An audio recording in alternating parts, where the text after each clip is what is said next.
Okay, so it says, when you walk, your steps will not be hampered, and when you run, you will not stumble. And I want to stop right there because I think that what Solomon is giving us here is a great word picture of regret. Essentially, he's saying, listen, if you ignore my wisdom and the truth that I'm sharing from my years of experience on planet Earth, then you're going to end up living with more regret than is necessary, and that would be tragic. He's telling his son.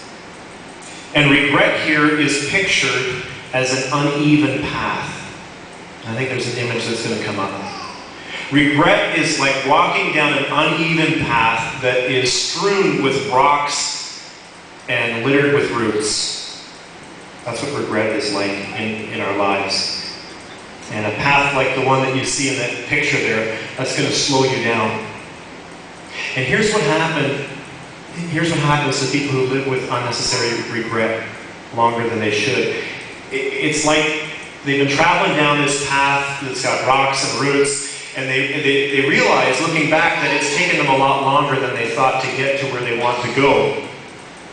But their path is still strewn, and so what they want to do to make up for lost time, because they've got this regret, you see, is they want to cover more ground quickly, and so they start to run. But if you run on a path like that, eventually, well, you'll stumble, and ultimately you'll injure yourself in a fall. And in the curious case of Benjamin Button, we meet many characters who are living with these injuries from these different falls as a result of living with regret, the pain of regret. There's Mike, the tugboat captain, who had, as a child, this passion to be an artist, and he had the gifts of an artist, and yet he gave in to his father's pressure and intimidation to be a tugboat captain. Essentially, his father said, artist, you'll never be an artist, you'll be a tugboat captain, just like I'm a tugboat captain, that's all you'll ever be. And he has regret. He drinks himself into a stupor most nights. And then there's the diplomat's wife in the movie. And in her youth, she came within meters. She came within sight of crossing the English Channel by swimming, and thereby being the youngest female to ever cross the channel. And when she was interviewed by the newspaper afterwards, she told them, you know, I just can't believe I didn't make it. The current was strong. I got cold. I'm going to be back. I'm going to do this again. And she kept delaying the date of her doing it again, such that she missed her opportunity to be the youngest woman to ever swim the channel. Regret. And then Benjamin's father, who lives with the regret of abandoning his own son. And he keeps bumping into Benjamin, and initially it's coincidental, and then it becomes intentional. And he's thinking about how to communicate to his son that he's his father, that he abandoned him, and could he ever forgive him, and so forth. But he's living with regret. But mostly I was moved in the movie by Benjamin's own regret. You see, with the woman, he conceives, and they give birth to a daughter and a beautiful little girl. And rather than raise this little girl as long as he's able, Benjamin makes the biggest mistake of his life. He moves away and abandons her the way his father had abandoned him. And in this clip that we're going to watch in just a moment, we witness his daughter, who's now a full-grown adult. A, prior to this clip, she never knew that Benjamin was her father. And B, she never knew that he lived with such regret that he wrote her postcards each and every year of her life and his life until he ultimately died. And so here she's reading these postcards that her father intended for her for the very first time. Check it out.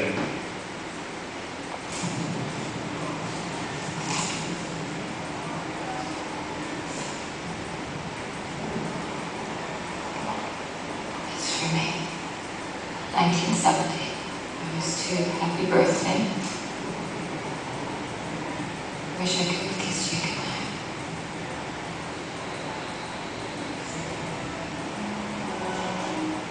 They're all for me.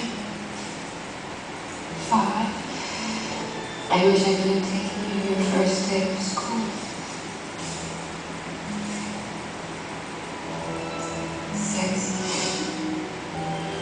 I wish I could have been there to teach you, but I'm not. 1981, 13. I wish I could have told you not to chase some boy. I wish I could have held you when you had a broken heart. I wish I could have been your father. Nothing I ever did will replace that.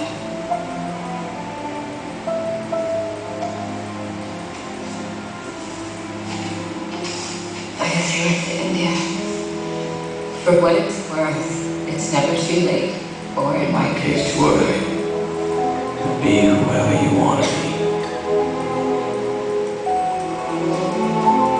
There's no time limit. Stop whenever you want. You can change or stay the same. There are no rules to this thing. We can make the best of the worst time. I hope you make the best of it. I hope you see things that stop you. I hope you feel things you never felt before. I hope you meet people with a different point of view. I hope you live a life you're proud of.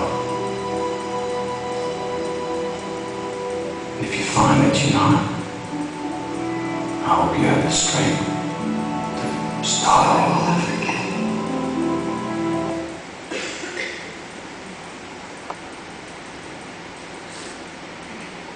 Now we watched that, and I think we can agree that's a powerful clip. I think we can agree there's a good message there. But then we tend to move on, right? The movie's done, we've got life to deal with. And I wonder, how many I wishes are you living with? Ask yourself that question. How many I wishes am I living with right now? I wish I had told him how much I love him. I wish I had said sorry sooner. I wish I'd stuck to my exercise routine so that I wouldn't receive this report from my doctor. I wish I hadn't compromised my health through all those years of smoking. I wish I'd gone back to school. I wish. You only get one shot at living your life. You only get one opportunity to get it right or to get it wrong. You either get it right or you don't. And you know it. I'm not telling you anything that you don't know today. So why do we continue to live with regret? So often, why do we live with regret? Well, I believe Pastor Tommy Sparger of North Park Church in Atlanta offers as good an answer as any when he says this. Oftentimes it's because we push ourselves to the limit. We fill up our lives such that there's no margin left. Margin is the amount available beyond what you actually need. Margin is the reserve. When you drive down the highway, thank God there's a margin in your lane. Can you imagine if the lane that you drove on every road was only as wide as the wheelbase of your vehicle? I mean, that would make driving a lot more stressful, wouldn't it? When you park your car in the mall parking lot next Sunday before 10 a.m. for our very first service at the Galaxy, you'll notice that the parking space has room on the left and on the right, at least if you get into the middle of the parking spot. And that's so that you don't have to crawl out your sunroof. It's margin.